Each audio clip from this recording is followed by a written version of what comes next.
What's up, y'all? I'm Frank from Morals Over Money. We down here doing haircuts in Kensington for the homeless and less fortunate. Got the brother Top Dog who sponsors the videos. What's up, y'all? I appreciate everybody who's already reached out. It's at Top Dog Law on Instagram or www.topdoglaw.com. Tell me about your case, whether that's a car accident, slip and fall, medical malpractice, something else. I'll here to help. We'll get back to you within 24 hours. Absolutely. Get with the brother if you're trying to get paid.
What's your name, brother? Gene. Gene? Yeah. Where are you from? Northeast Philly. Okay. And how old are you? 40. 40? Yeah. And you got any kids? Yeah, I got 4 kids. 4 kids? Alright. Relationship with them or?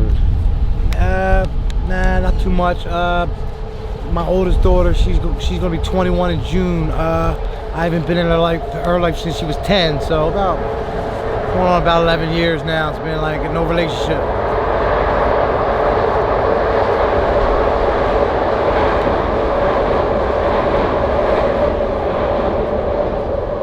So you said you've been out of her life since she was 10? Off and on? Right. Yeah. Okay. And are they all 4 by the same woman? I got 3 different kids' moms. I got a 20, about to be 21-year-old daughter with one, and I got a 20-year-old daughter, a 50-year-old son with another, and I got a 2-year-old with another. Okay. Yeah. And how was your childhood growing up? My childhood, I had a good childhood. I mean, I grew up by Franklin Mills. I mean, my mom was a Philadelphia police officer, so. Oh yeah. Yeah. So I had a good life. Yeah. Graduate high school? No. What do you think it was that kept you from graduating? See, when I was younger, I was always like, I don't know, I was always like a bad kid. I always wanted to be like life of the party, you know what I mean? So like, yeah. I was the one that like did dumb stuff. Like I would grab a fire extinguisher off the wall and shoot a teacher with it just so people would notice me and stuff like that. You know what I'm saying? That's what I was just gonna ask. Do you think it was? Seeker. Yeah, definitely. I found myself when I was young. I think I used to do a little bit of that also. Right. I was a pain in the ass, but I think I used to do a lot of it too especially when I was very young, for attention. Yeah. Did you feel like you weren't getting enough of that at home, or was it just you wanted your peers' attention? I had an older brother and a younger brother, and then further on down the line, my mom had another son and daughter. So it might have been a little like, I mean, not getting enough attention at home. Yeah, absolutely. Okay. You play any sports or anything? I played football as a kid back in the day when we were younger. Growing up, it was like 65, 75, 85 pounders. Yeah. Turned out football on, and I'm just not an athlete. It wasn't for me, you know. So. Okay. And how did your usage start?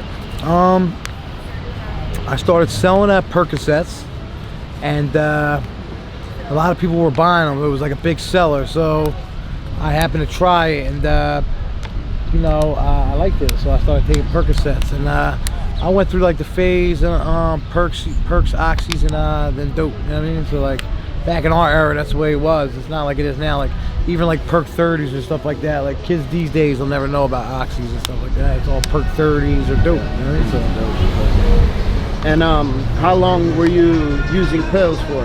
I started when I was like 18 to when I was 25. Okay. And did you have when you first started with the pills and stuff, did you have any bad experiences or anything? I used to throw up when I took them, got real nauseous. And I know a lot Did you of also look forward to that vomiting? not really, but Okay. I mean, then I knew people that did that and they Yeah. never touched them again. Yeah. See, me, I was just like, you know, I just liked the way I felt, but I didn't like the nauseous and throw up. So I tried to like, maybe.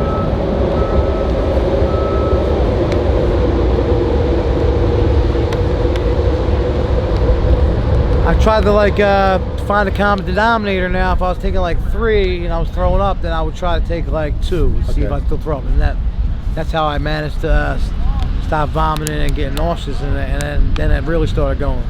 Okay. And at what age did you move into harder drugs? 25. 25. What was it that made you transition? Just wasn't getting the same effect? I'm sure it's like everybody else my age or like my era. It was like a little birdie told me, you're spending 100 hours on Percocets, you know what I'm saying? You could take this Oxy 80 and feel the same way, or, you know what I mean? Then so on, like I'm 3 Oxys a day, spending $150 a day, and then a little bird, same little bird told me, hey, you can do this bag of dope, and then the same little birdie put a needle in my arm for the first time too, so. I definitely, our stories are very similar Right. in that sense. And since using, have you had any overdoses, anything like that, any trouble with the law or anything that your addiction has brought?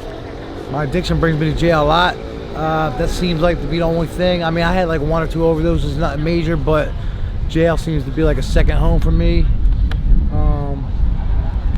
I'm still on the same probation. It's a 9-month probation. I've been on it for 4 years. I keep violating it and keep starting over. Yeah.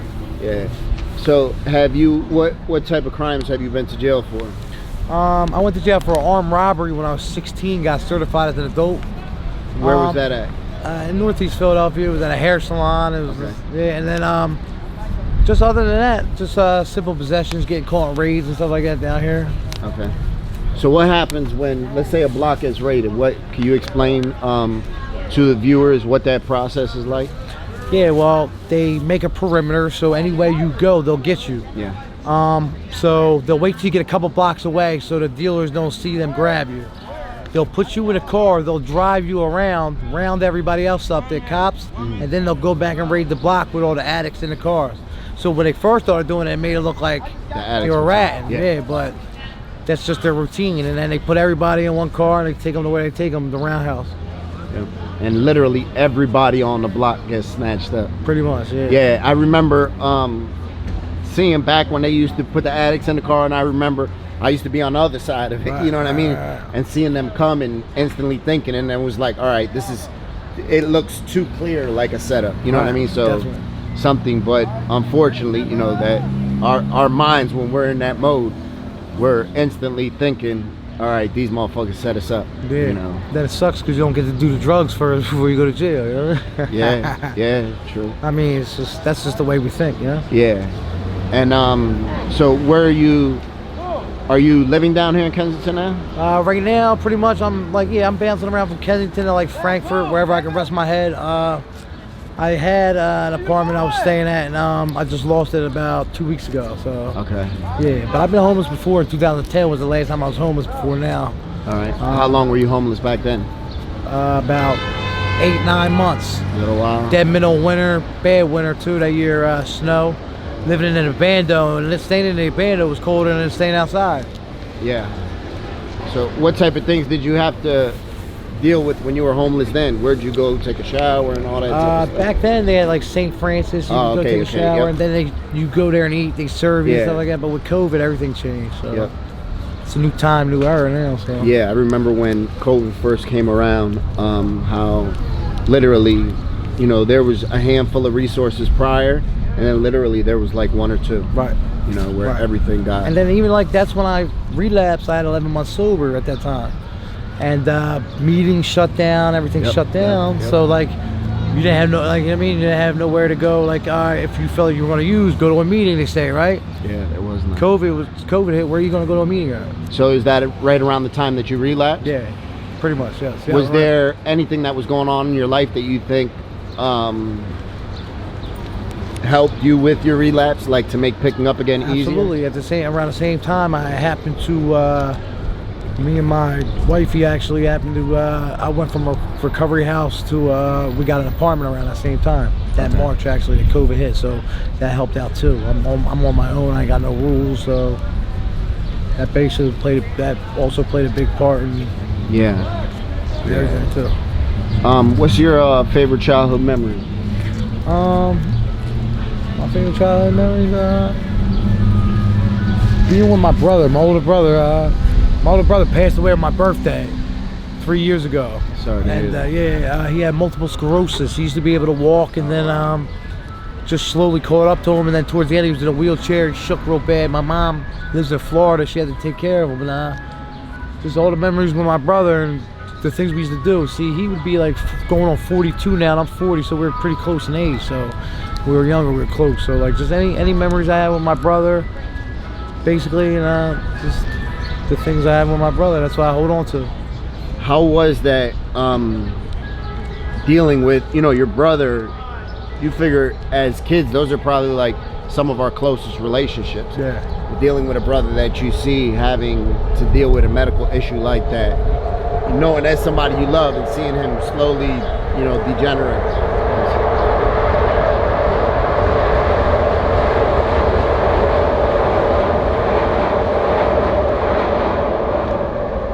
Definitely hard because I'm the only addict in my family, and he wanted the life that I lived, kids, stuff like that, and he never got a chance to do them things. So like, and during the time my brother passed away, all I did was make my family's life hell in the process, because I still continued to do drugs, and I made that as my excuse to go harder. You know what I'm saying?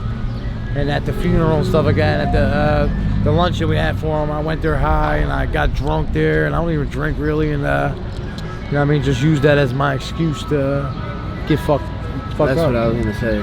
Yeah, dealing with death of a loved one and grief and all that stuff is extremely easy reason to use. Right. You have any hobbies or anything like that? Not at the moment, really. You know what I mean? I'm trying to, hopefully I can bounce back from this. What we're dealing with right now is nothing like we ever seen before. You're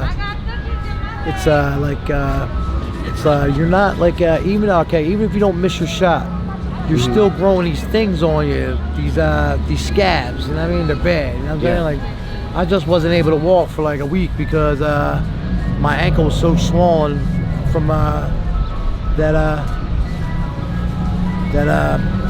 it was from whatever we're injecting. I heard they're cutting this stuff with meat tenderizer. I don't know, but whatever they're cutting it with is bad right now, and it's scary to get off of. So you find that a lot with your normal injection sites having to deal with sores a lot more and all that. My legs stuff. are so bad, they're burned. Yeah. They burn. Is that the same thing like? Kind of like this, but a little worse on my legs. Yeah. Could I see it? Yeah, I'll show you. This is what people Hold on one second.